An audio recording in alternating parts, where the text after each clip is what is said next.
we were.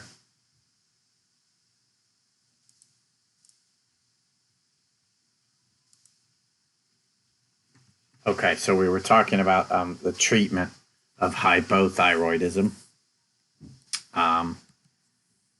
So the aim of treatment is to replace the hormones, either the T3 or the T4, more commonly T4, obviously, because of the half-life, to get the patient what is called euthyroid, or homeostasis, back to normal levels.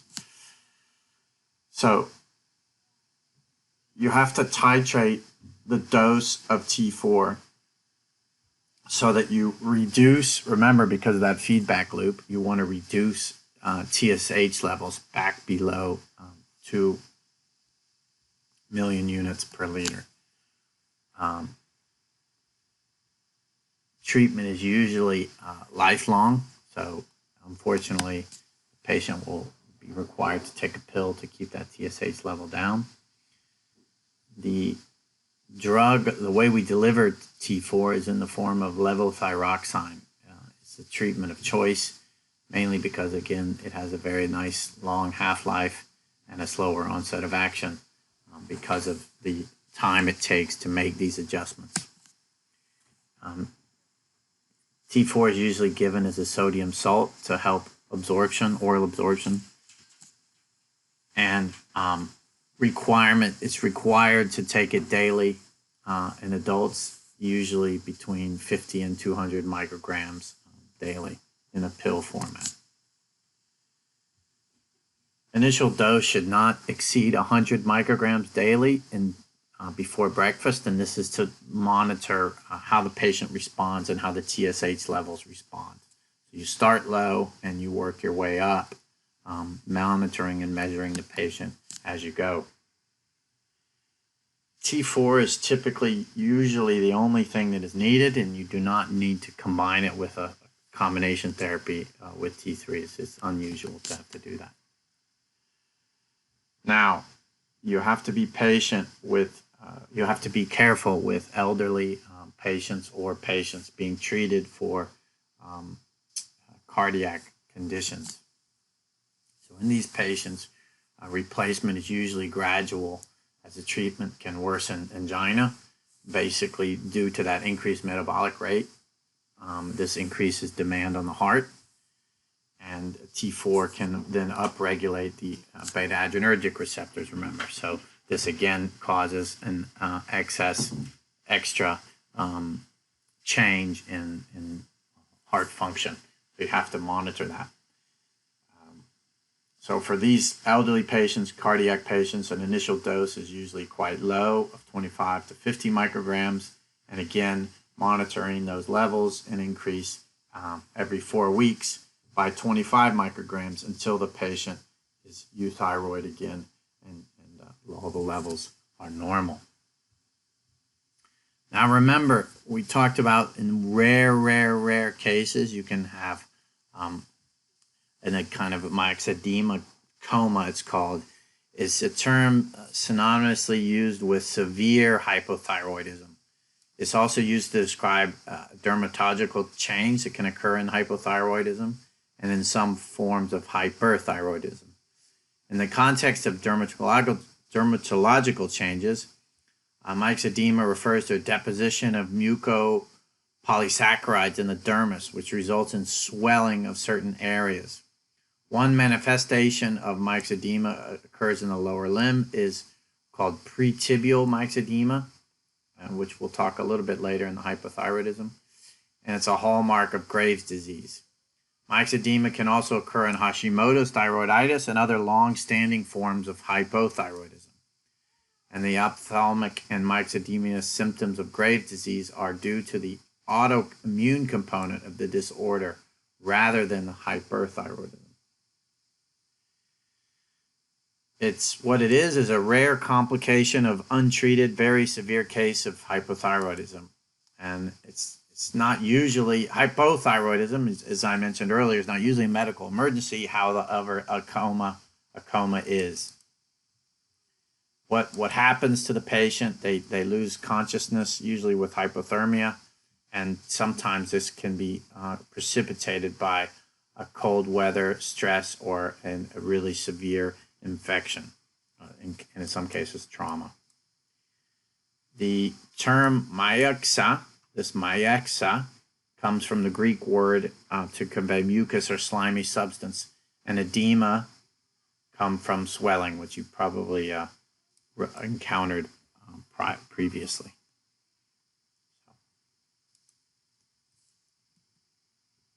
How do you treat it? It must be treated quite rapidly and aggressively, obviously, because the patient's in coma. And in this case, you treat it with T3. Now, why T3? Because remember, T3 is much more active, 40 times more active than T4, and it's going to give you a rapid onset of action. So you want to very quickly stimulate those receptors, whereas T4 would be too slow. And you treat it with every 12 hours, IV injection, and then you divide it daily in 2 different doses going forward. Okay, so that is, we've talked so far about the anatomy of the thyroid gland. We've talked about the synthesis of thyroid hormones. We've talked about the regulation, mechanism of action, biological effects, and hypothyroidism. And now we're going to cover hyperthyroidism and its treatment. Symptoms of hyperthyroidism include weight loss, right? Or in some cases, severe weight gain, sleepiness, often lack of energy, heat intolerance, increased sweating, anxiety, excessive sweating, sometimes increased appetite, and sometimes some increase in thirst, okay?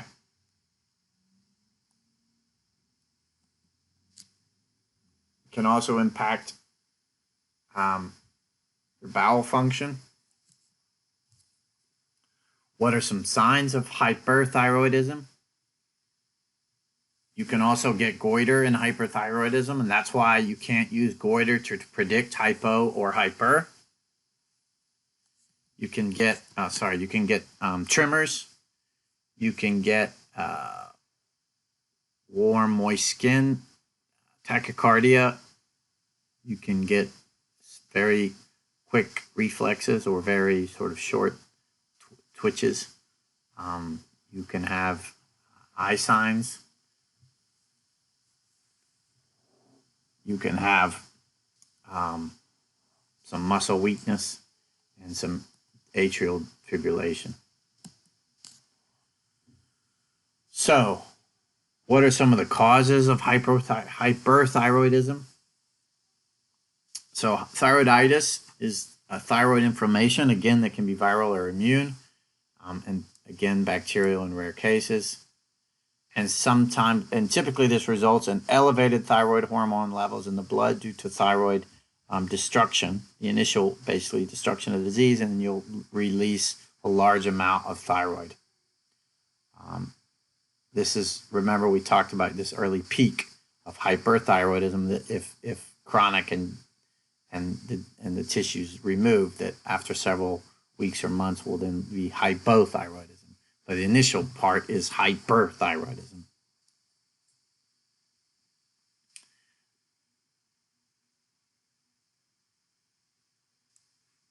You also can have, in some cases of pregnancy, as well as in trophoblastic tumors, high levels of HCG, which can stimulate the thyroid gland. HCG has similar structure to TSH, and so acts like TSH, and it causes a thyrotoxic picture, usually associated with severe vomiting, known as hyperemesis gravidarum. And it's only supportive treatment is needed. It's not really, you don't need to treat it because it will pass. And antithyroid drugs are typically not used in this case. It's a self-limiting condition that resolves spontaneously by, say, week 20 of pregnancy. And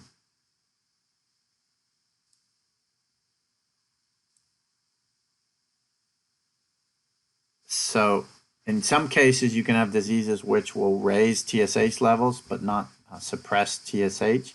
So this mechanism's not entirely clear, but it's possibly related to deranged thyroid hormone action and abnormal feedback on pituitary TSH release. And finally, there's something called struma ovariae, which is a teratoma in the ovary, which can produce thyroid hormones. Now, 75 to 80% of hyperthyroidism is caused by Graves' disease, which is this. Remember, we talked about antibodies that bind to TSH receptor and stimulate the receptor. These are thyroid stimulating hormones. And just a visual of patients that have Graves' disease, you can see dramatic increase in use of iodide. In 15% of the cases, you'll have toxic nodular goiter. This is commonly called plumber's disease. And this can also be caused by a solitary toxic adenoma. And in 2 to 4% of the cases of hyperthyroidism, it will be caused by autoimmune, viral, or in some cases, remember, drug-induced treatment for arrhythmias. And in very rare cases, you can have a TSH secreting tumor.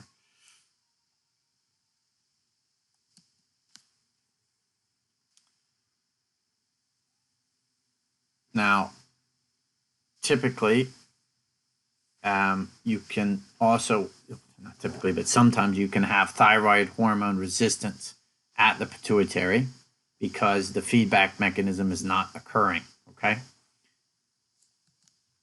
And in this case, over replacement with thyroxine can also be a problem in the treatment of hypothyroidism. Remember, we talked about for hypothyroidism when you have to start very low levels of thyroxine. Well, imagine if you started too high, you might end up causing hyperthyroidism because you completely block TSH. And then you can also get hyperthyroidism as a cause of production of thyroid hormones from ectopic tissue. Remember that what I just referred to sometimes, struma ovariae, which is where you can get ovaries that are producing thyroid hormones and feeding back into the system inadvertently.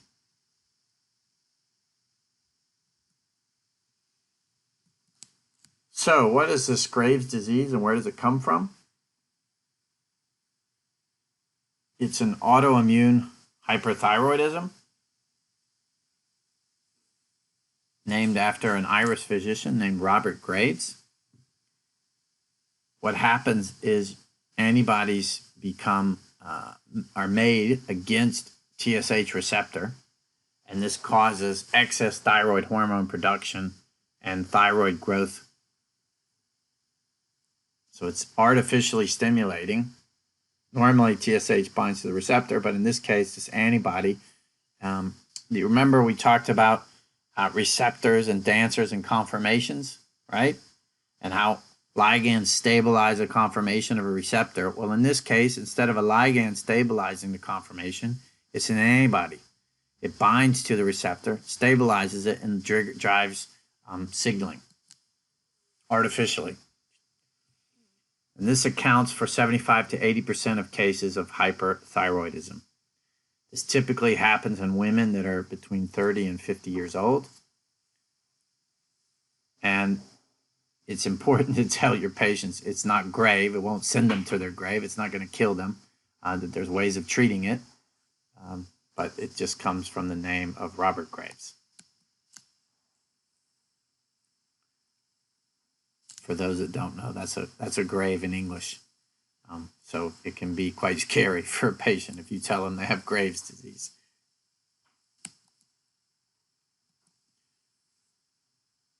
All right, so this is inactive thyroid, and then remember we showed you infiltration earlier from Hashimoto's disease. This is what Graves' disease looks like. It looks like kind of a soap bubble. Why? Because you're turning on that receptor all the time, and you're telling it to make more and more thyroid TG, MIT and DIT, and so it looks like it's got this soap bubble appearance due to hyperactivity of the gland. So what are some of the clinical symptoms of Graves' disease? You get what is typically known as a triad. So you get abnormal protrusion or displacement of an eye or other body part. And this is caused by accumulation of soft tissue and inflammatory cells behind the eye, and often characterized by swelling of the extraorbital muscles and adipose and connective tissue within the eye, and this is commonly called lid lag. You can sometimes get goiter, as mentioned, with diffuse enlargement of the thyroid gland, and you can get this pretibial myedema, thickening and induration of the skin on the interior shin. The skin can look discolored and sometimes become itchy. This is just a look at a video here, if I can get it to play.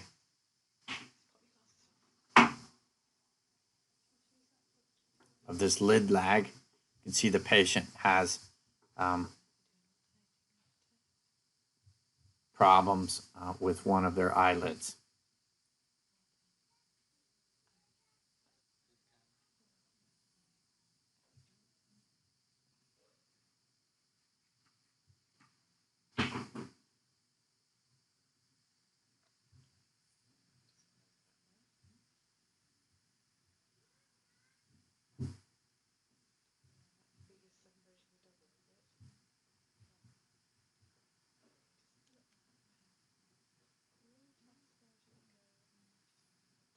You can see it's pretty obvious as they're trying to close their eyes.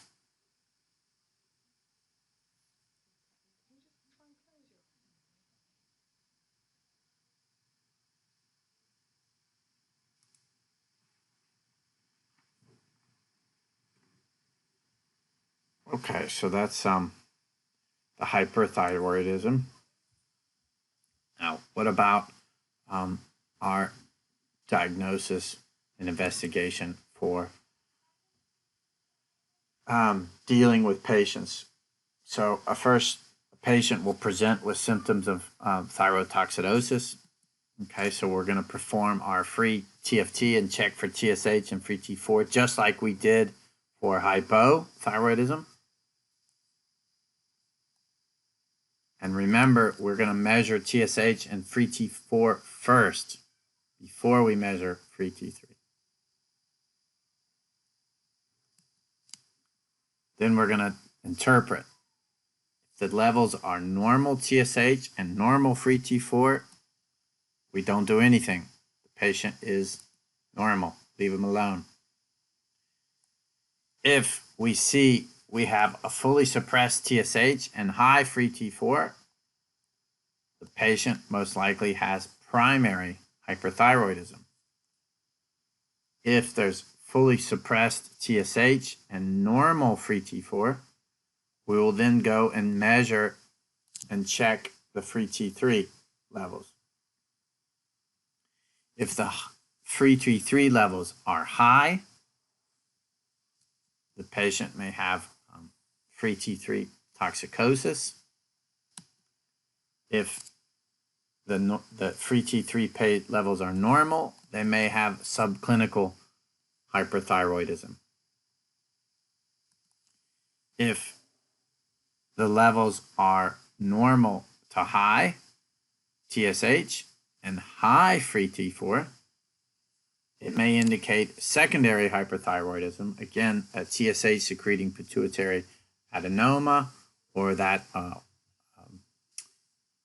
remember we mentioned the ovaries might be making some sort of thyroid hormones, or they may have thyroid hormone resistance, or there may be a problem with your assay.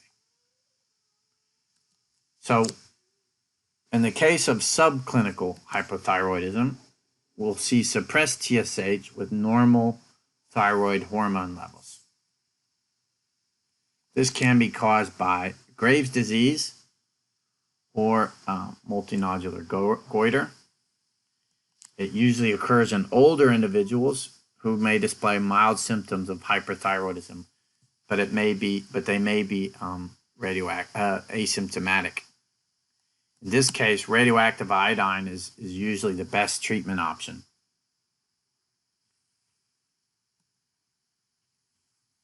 If need be, you can do further investigations to check for autoantibodies. So remember, the TRAB antibody can distinguish between Graves' disease and other causes of hyperthyroidism, such as toxic adenoma or toxic nodular goiter. So if they've got that antibody that turns it on, then you know it's Graves' disease and you know how to treat it.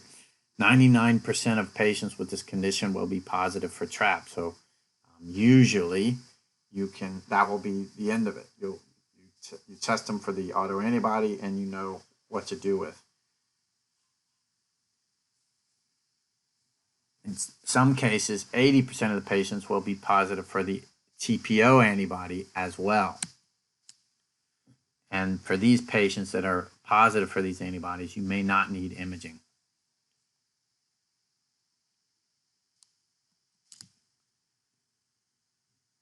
In some cases, where you do need to do a scan, you're going to do a thyroid radionuclide uptake scan. So you basically put in radioactive iodine and then measure radioactive iodine, and then measure where and how much of the iodine is taking up.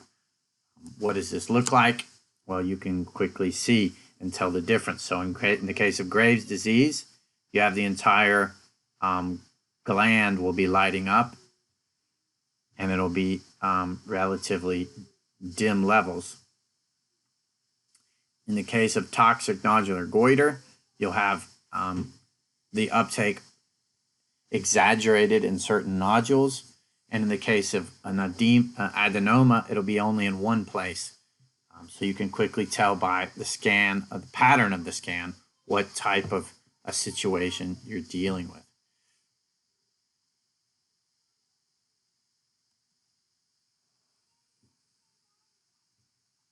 Now, what about for primary hyperthyroidism? Typically, we're going to check for this TSH receptor antibody. If it's present, we know it's that Graves' disease. If it's absent, we're going to perform the radionuclide uptake scan that I just showed you.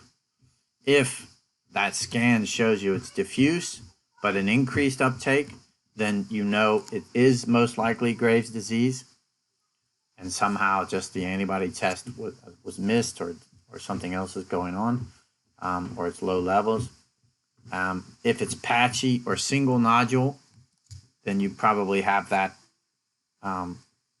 multinodular goiter.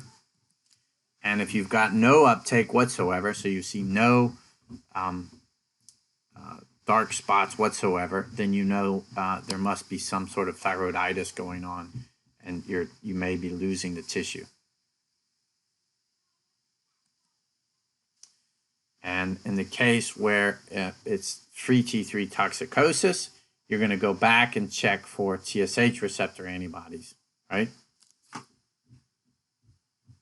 So in this situation here, where you've got fully suppressed TSH and normal free T4, and you come to high free T3 and free T3 toxicosis, you're going to go back up here and check to see whether or not as TSH receptor autoantibodies are present, in case this explains some of your results.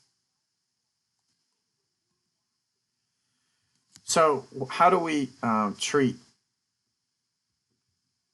hyperthyroidism? There are three forms of treatment depending on the situation. Oh, I see, guys. We'll go for a bit longer if we can. There are three forms of treatment depending on the situation. So you can have a situation where drug therapy, you can have a situation of radioactive iodine, and a situation where you'll need surgery. Untreated hyperthyroidism can lead to atrial fibrillation, which can eventually cause stroke, osteoporosis, which increases the risk of fractures. How do you think, why would untreated hyperthyroidism lead to osteoporosis? Well, it turns out it's because the calcitonin secretion from the C cells, can cause this. So calcitonin has a weak calcium lowering effect, but after a long time persistent situation, calcitonin will cause hypocalcemia, which then will lead to gradual development of osteoporosis.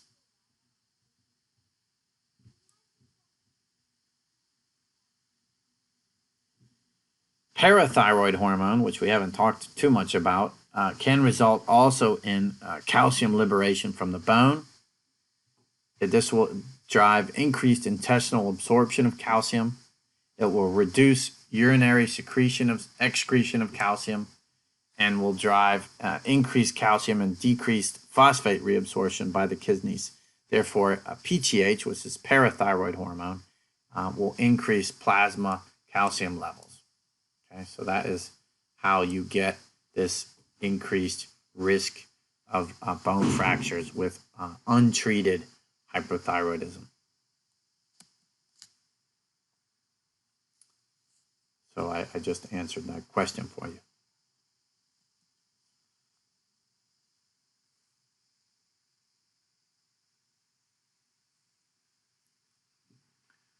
Now, in terms of drugs, the carbimazole, CBZ, that I mentioned earlier is the first line choice.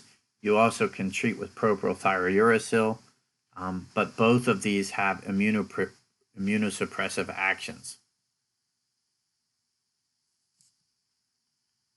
The carbimazole is the first line of choice and is the most common. And in some cases, propranolol is used for rapid relief of thyrotoxic symptoms. And in this case, it's given IV in sort of a thyrotoxic crisis.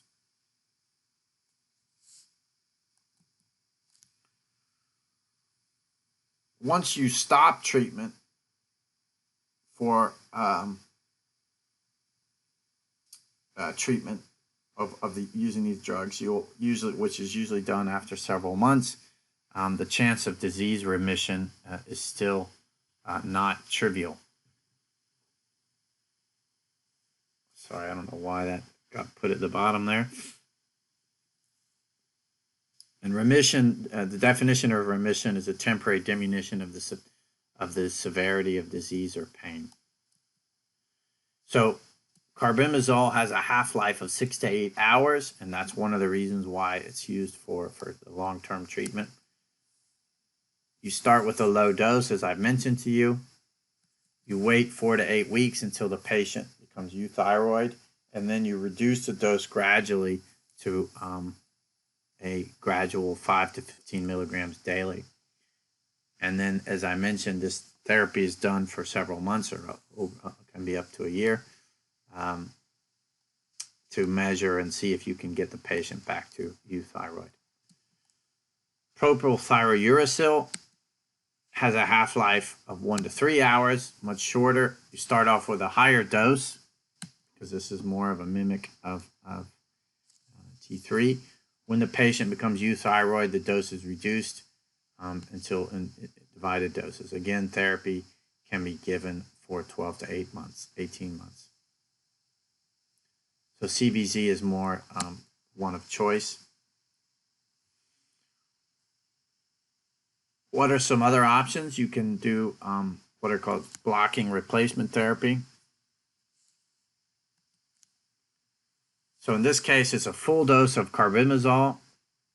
This is given to suppress the thyroid completely, while then replacing thyroid activity with thyroxine with 50 to 150 micrograms daily.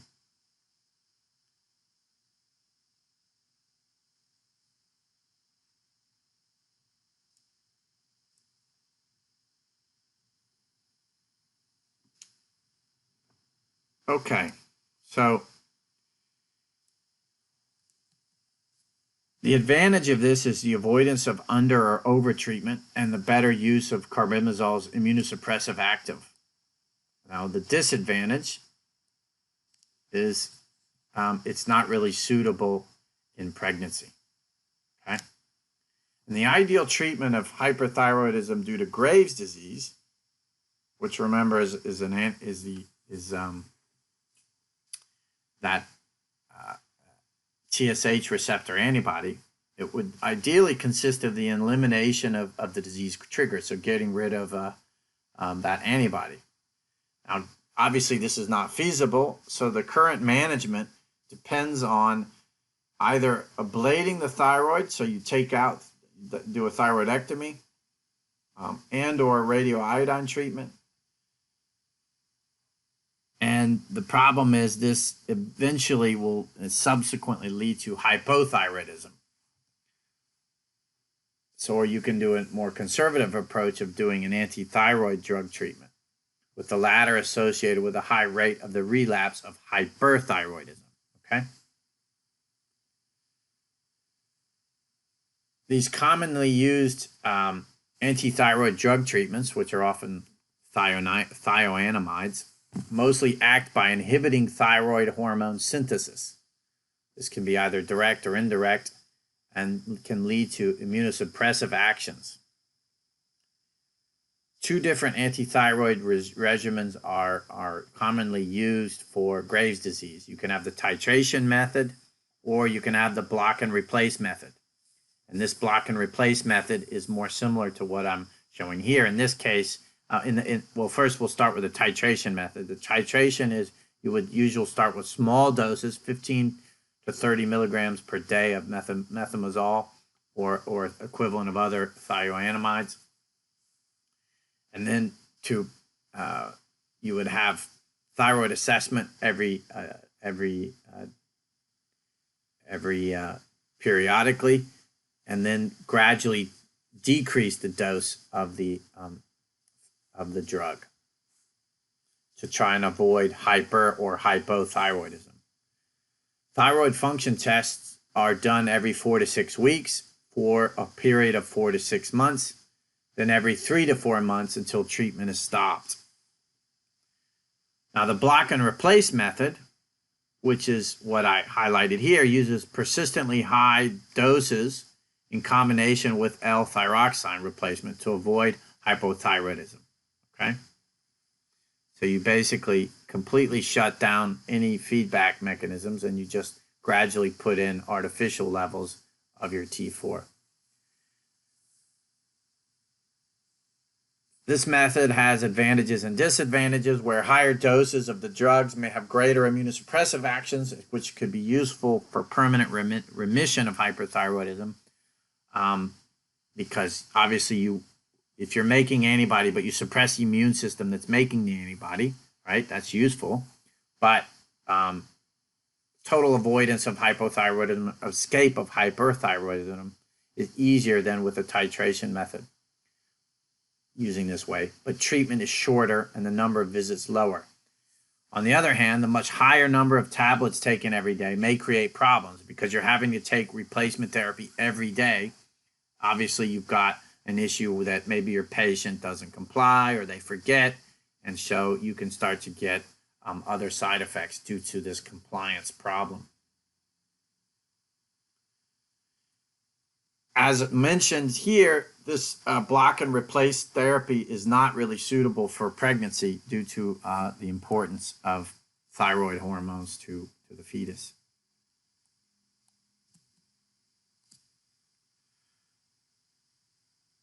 Now, part of the issue with this immunosuppressive approach is you can get agranulositis or granulopenia, which is an acute condition involving a severe and dangerous leukopenia. So it's a lowering of the white blood count, most commonly caused by most common cause of neutrophils causing neutropenia in the circulating blood. It's very severe. Patients become very prone to very high risk for serious infections. And it's one of the problems with this block and replace term, okay? Both CBZ and PTU can cause this. It's relatively low, but the first symptoms are obviously going to be fever, sore throat, and then start to be, if you don't recognize and treat it, the patient can undergo sepsis, and it can become very, very serious very quickly. Typically, what you do is you swap agents or use an alternative therapy if this happens to the patient. But it needs to be recognized very quickly. Otherwise, you have a serious problem.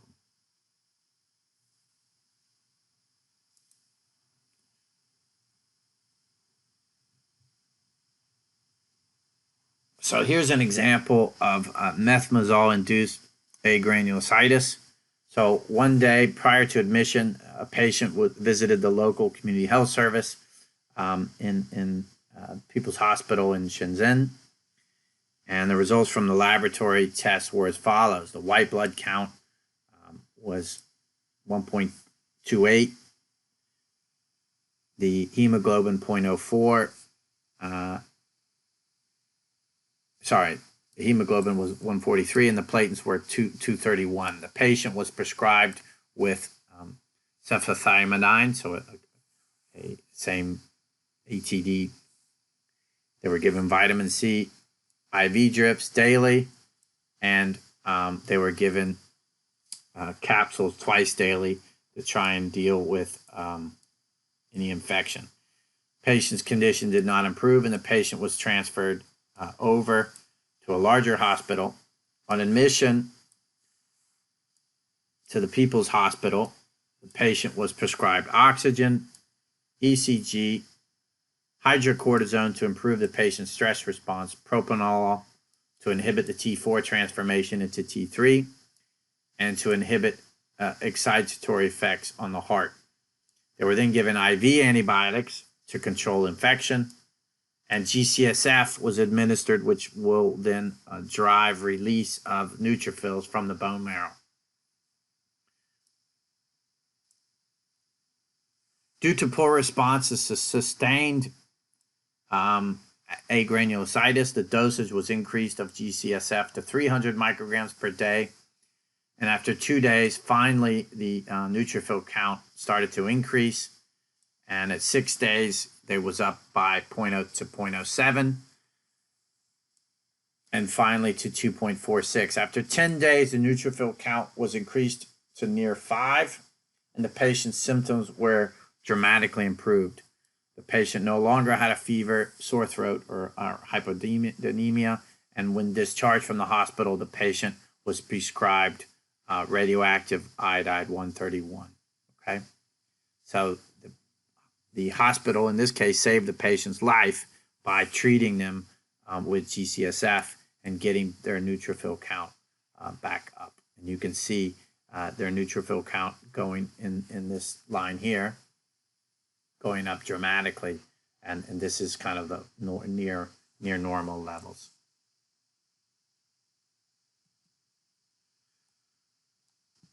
So when you treat the patients, you should tell them right away to report symptoms of infection. You need to make sure you have a full blood count so you know exactly what the situation of the hemopoietic situation of the patient is. And obviously stop the drugs immediately if there's any signs of neutropenia. And routine monitoring does not usually need to be indicated. But the patient needs to tell the doctor immediately if there's any signs of infection.